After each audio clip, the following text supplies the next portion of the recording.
Here is a question. Read it carefully and think about the answer. Let us solve it step by step.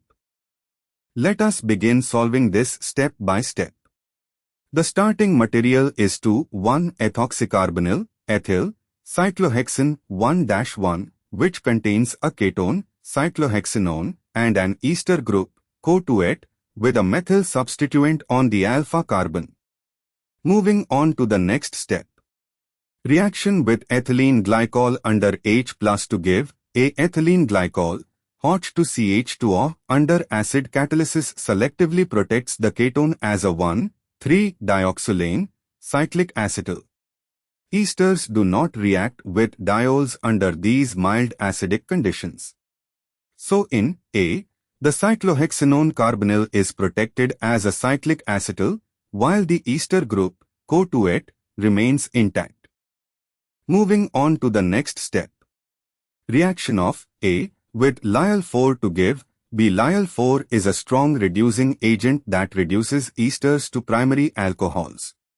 The cyclic acetyl is stable to Lyell-4. The ester, CO2-et, is reduced to CH2O.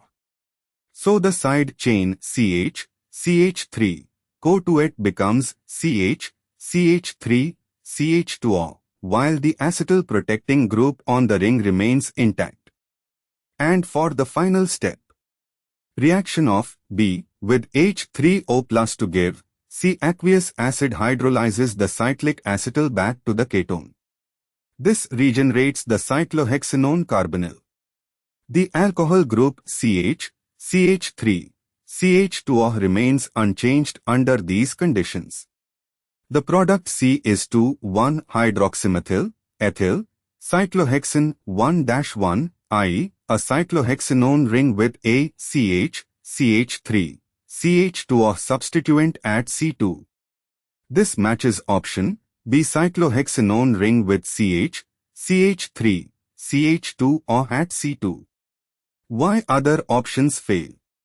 Option A has CH2CH or CH3, which would require a different carbon connectivity than what reduction of the ester gives.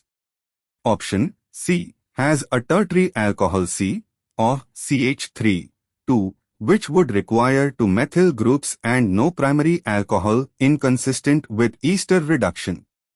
Option D has CH2CH2O, which lacks the methyl group on the alpha carbon entirely. Therefore, the correct answer is B. Therefore, the correct answer is option B.